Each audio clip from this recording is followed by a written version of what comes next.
afternoon and welcome to Wellness Series with Lucia, a platform that gets us in touch with our well-being. And today, we're taking it to the office. We're taking it to our workplace. It's even more critical now for us to take wellness to the workplace because of the COVID-19 pandemic. A whole lot of employees are forced to work from home, but how safe is working from home? To help us dissect this further, I have an expert in studio. You know her, she's been here before, and she's back this time around to actually zone in onto her speciality. Dr. Tawana, welcome back to Wellness Series with Lucia. Thank you, Lush. Yeah, actually the last time you were here it was with Lush. Now it's with Lucia, just to let you know. Okay. Dr. Stella, I know that you're very passionate about occupational health. And one of your dreams is really for Botswana to be empowered enough to understand what occupational health is all about. What is occupational health? Okay, thank you, Lucia. Occupational health is a branch of medicine that deals with the health of an employee. Mm-hmm. Our employees healthy, and is the workspace safe for our employees to deliver whatever duties that they need to deliver in the workspace. So that is what occupational health is. And its importance in the workspace is that, when you have employees that are not well, obviously you are not going to get your profits. There's no productivity. Yeah. And there's a lot of other things that comes with unhealthy employees. Another thing for the organization is reputational damage. You don't want to be known as this organization that always has unwell employees, or an organization where there's always injuries occurring in the workspace. So that is really the importance of occupational health, that if we have healthy employees, then we are productive, then we make profits as organizations. And we don't spend a lot of money, retraining people because somebody was injured or somebody got an illness within the workspace. That is what occupational health is all about. Occupational health really looks at the greatest assets of business entities or of workplaces, which is the employee. And it's very, very important as decision makers, for instance, to always put occupational health on the forefront. What does it take? What does it take for an organization to say, we are now investing in occupational health for our employees? We see a lot of companies talking about it now because of the COVID-19 pandemic. But really, what does it take for a company to invest on their employees from an occupational health perspective? Okay. So obviously, the first thing is about compliance. As organizations, we deal with legal issues. You are guided by whatever legal acts that are there within the country. For instance, for Botswana, we have the Employment Act. The Employment Act spells what organizations need to do within the workspace. You need to ensure that your employees are healthy. You need to do your annual medical examinations. You need to do your routines. You need to do your exit medical examination. And that is not only for the employees, also for you as the employer. Because if you comply as per the laid down legal requirements, then you are complying, then at the same time you are also getting your healthy employees. So for organizations, they need to invest in that, because as you invest, you will get your profits later on. And if you don't invest, if you don't do your annual medical examination so that there's medical surveillance for your employees, so that we know whether you do have a healthy workspace or not, you are going to get the consequences. One of those things would be insurance premiums. We have the Workmen's Compensation Act that deals with compensating employees if employees get injured within the workspace. So if you don't invest and ensure that your employees are well, if you don't invest and ensure that who came in with what. I can come into the employment with diseases that you are not aware of as an employer, because you made a decision not to invest. You made a decision not to carry out pre-employment medical examination.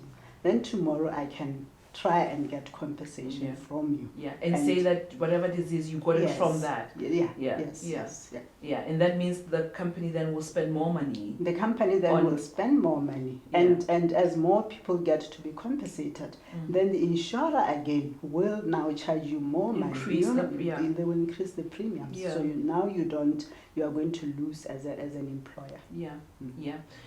Does it matter which industry, or is occupational health critical for all industries? The reason why I'm asking is more on a compliance bit, because there are certain industries that are almost regulated by law to say that you need to run medical exam or to have medical, and then you have other industries that are not necessarily regulated by law. Does it cut across, or it's only for specific industries? It cuts across. It cuts across. The Employment Act covers everybody. Okay. So it cuts across. Whether I have a farm worker, whether I have somebody who is assisting me at home, it cuts across. Okay. But then for specifics, like our food handlers, you'll find that we have laws that are very specific for them to say you need to carry out medical examinations every 6 months. Yes. So for truck drivers, we'd say to you need to carry out your annual eye test, etc. So it does depend on the industry, but when it comes to Employment Act, it cuts across. Okay, all right. So when we started this conversation today, we spoke about the COVID-19 pandemics and some of the effects that it has come with. We've seen employees working from home. Where does occupational health fit in there? Or it doesn't really matter whether Lucia is working from a desk that is broken, or from a garden chair instead of the right chair, or from bed. Does it really matter, or is it worth it for business entities to find out how their employees are working from home? It matters a lot. With COVID-19, one of the things that I've done, with COVID-19 through ISO, the International Standards Organization, I was their project lead where we developed the global COVID-19 guidelines. Okay. So for workspaces. So when you have an employee, this person is still your employee, whether they are within the office space or whether they are working at home, because you are trying to stagger so that you don't have too many people in the workspace at the same time. So even when they are home, they are still within a workspace. So it is your responsibility as an employer to ensure that as your people are working from home, the home environment, because now it's no longer the home environment, it's a workspace. Is that workspace safe enough for them to carry out your duties, to carry out the activities that they need to do for you to gain as an employer? So you need to normally what we say to employers is that you need to carry out a risk assessment. Sometimes I come in, I find Lucia, I don't know where Lucia lives, I don't know whether that workspace is conducive for Lucia to be working. Then at the same time, I'm expecting Lucia to give me results when I don't know whether they have a chair there, whether they have, and when they get injured, because you have made a decision as an employer that they're going to work at home, so they can get injuries. They are sitting on a chair like this, which is not for a work environment, and you expect them to be typing off at home. So you need to ensure that even when they are home, they are still safe.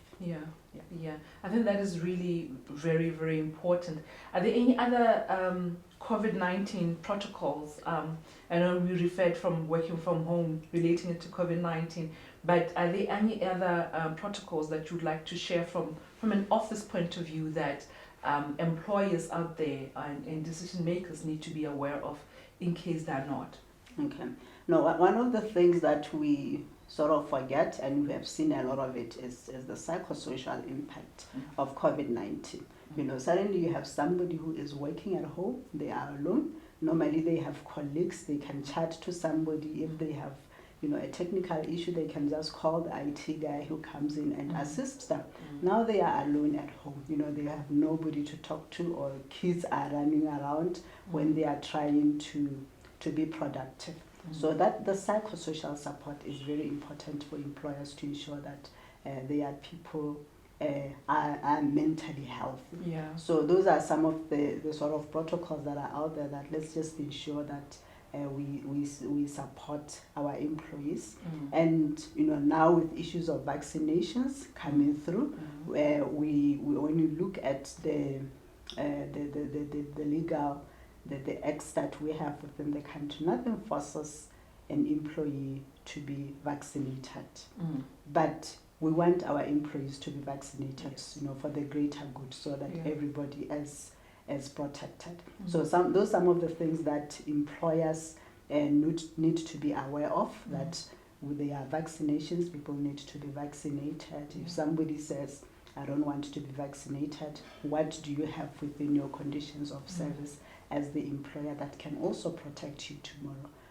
Because you don't want somebody coming through again and say, I got my COVID-19 from the workspace. Yeah.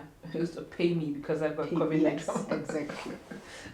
Okay, so Dr. Stella, I know that your background in this space is very rich, and I'm specifically bringing this up to create confidence with employers, because sometimes they don't know where to go.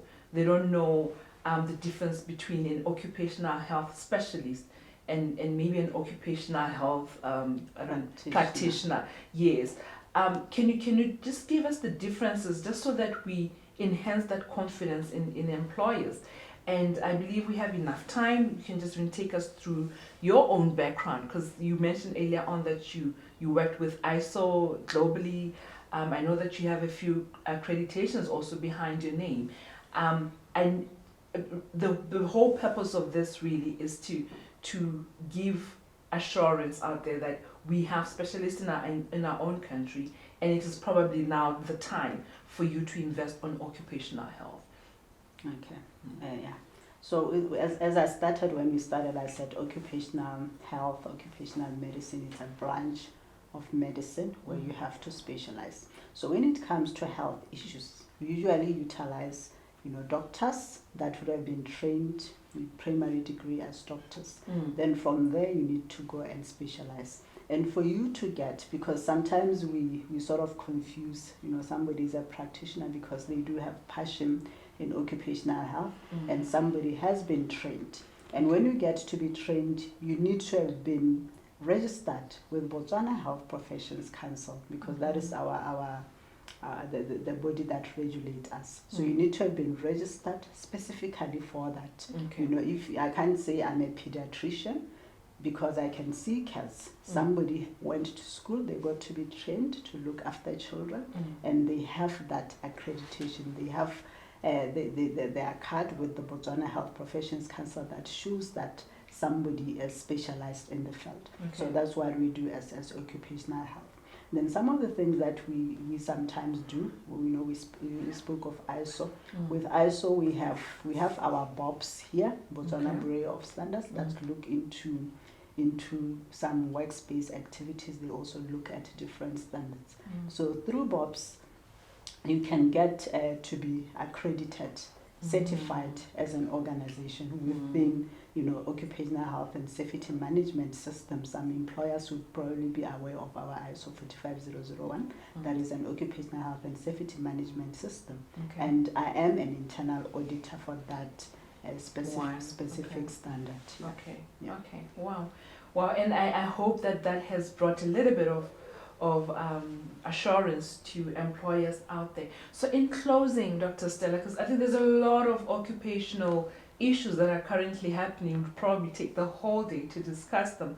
But in closing, what would you like to say to Botswana as employees and to the employers as well in regards to the importance of occupational health? Okay. With a lot of health issues or health conditions that we see within the workspace, not all of them manifest immediately. I could be exposed to a chemical, I could be working in a mine exposed to some dust, and I only get to see or get the condition even up to about 20 years after leaving the workspace. Yeah. So it is very important for employers to ensure that they have strategists in the workspace, Mm-hmm. to the medical surveillance. They know who they have hired.